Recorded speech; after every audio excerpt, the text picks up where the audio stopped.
Has anyone ever wondered about all of the bad things Snape done while he was a Death Eater? I know he was the secret hero in the end, but he was at one point heavily invested in his role as a Death Eater. So many people adore him in the series, and that's okay. He did a lot of good, but he also did a lot of bad, and that's an area not covered in the books. It doesn't mean it didn't happen. Severus Snape is one of the most complex characters in the Harry Potter series, with a fascinating backstory that includes his involvement as a Death Eater. Now, it is true that Snape had to do a lot of bad things during his time as a follower of Lord Voldemort, and his actions were not easily forgivable.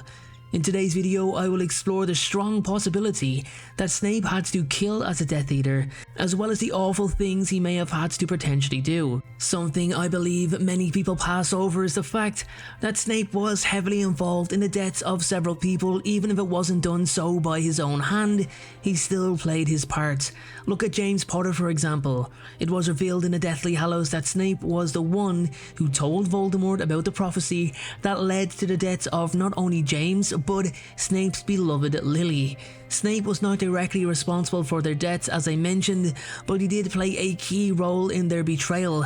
He set the ball rolling. It was his action of informing Voldemort about the prophecy that led to Voldemort taking the decision to murder the Potters and their son. Harry was saved, of course, due to Lily's protection, but she and James were bluntly murdered, and it all leads directly back to Snape, which is why I believe he changed his allegiance in the first place, and only because of that, because of what happened to Lily. Additionally, Snape was likely involved in other killings that were not explicitly mentioned in the books, as he was a high-ranking member of the Death Eaters. Snape's involvement in the Death Eaters also means that he likely participated in other terrible acts, such as torture and kidnapping.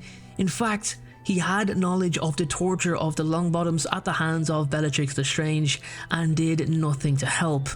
Snape's loyalty to Voldemort likely led him to do other morally reprehensible things, such as supporting the enslavement of Muggles and Muggleborns and the purging of impure blood from the wizarding world. Snape's participation in these activities is a testament to his deep-seated belief in Voldemort's ideology, which only adds to the complexity of his character. Voldemort offered him a way out of his secluded life where he never felt like he belonged. He fit in as a Death Eater. He was valued for his power, and knowing that the Dark Lord trusted him gave him a sense of security and only strengthened his allegiance to his master. It is also worth noting that Snape's involvement in the Death Eaters had a lasting impact on his own life. When he switched sides and became a spy for Dumbledore, he had to live with the guilt and shame of his past actions. Additionally, his role as a double agent put him in constant danger, and he had to live with the fear of being discovered by either side, which made him a master of deception. He was able to control his mind and emotions in order to fool the Death Eaters into believing he was still loyal, and secured that with the planned murder of Albus Dumbledore. Snape's task of infiltrating Hogwarts as a spy was something that weighed heavily on him. During his time at the school, he had to maintain a cover and keep up the appearance of being a loyal Death Eater, while secretly working to protect Harry Potter and the other members of the Order of the Phoenix. This meant that Snape had to walk a thin line between two opposing sides, which was a difficult and risky task because he still had to perform interrogations for Voldemort while he was actually on the side of the Order of the Phoenix. This is best represented when he witnessed the death of Charity Burbage and showed no emotion towards her when she pleaded for his help.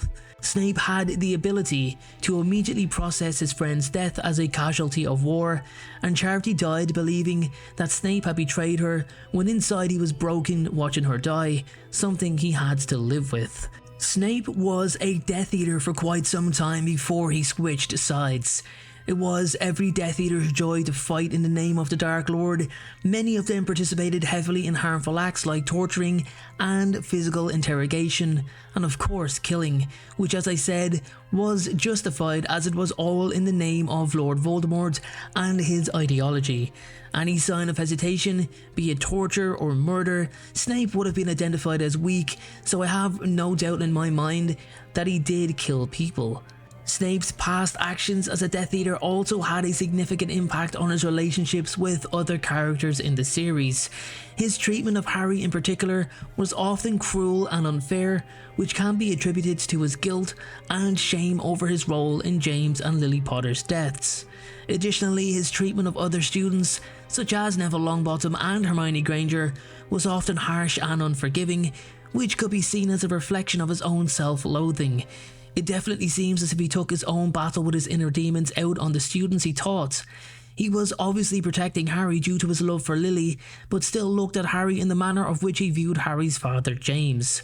He blamed James and Harry for Lily's death, as had James never courted Lily, none of this would have happened. Harry would have never been born, and Lily would have still been alive. Quite a selfish, self-centered way at looking at things, but I believe Snape had to shift some of the blame onto others in order to be able to cope for the role he played himself. Snape's involvement in dark magic was his mastery of the unforgivable curses, in addition to creating several spells of his own.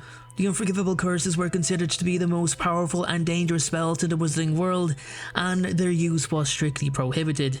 Snape's proficiency in these curses suggests that he may have used them extensively during his time as a Death Eater, as his skills were widely known, and the reason as to why Voldemort valued him so highly, which means he'd have had to teach them to others, possibly using creatures as practice. Snape would have highlighted the importance of the meaning behind the curses, that in order to successfully cast an unforgivable, the caster had to truly mean it. They had to truly want to cause harm. This is why the curses are not so easy to perform, as it requires emotional focus and strength to do so, something he would have highlighted frequently. It is also highly likely that Snape was involved in other forms of violence and intimidation, such as threatening or blackmailing others to achieve his objectives. His willingness to use fear and intimidation to achieve his goals is another aspect of his character that speaks to his darker nature. Snape's guilt and shame over his own actions, coupled with the fear and anxiety of being discovered as a double agent, must have taken a significant toll on him over time. It's no wonder that he was often portrayed as a deeply unhappy and tormented character throughout the series. The First Wizarding War, which lasted from the late 1970s until 1981, was considered the darkest time in decades. Not since Gellert Grindelwald had the world become so dark. During this time, the Death Eaters carried out a campaign of terror and violence throughout the Wizarding world, targeting Muggles, Muggleborns, and anyone else who opposed their ideology. In conclusion, Snape's past as a Death Eater was marked by numerous instances of violence, cruelty, and dark magic.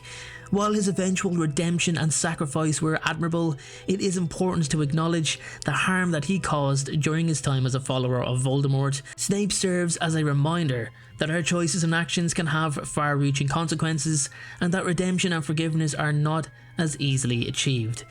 There you have it, everyone. That is my video today on Snape. Let me know what you think in the comment section below. Make sure to check out the next video coming. It just might be a little bit better than this one.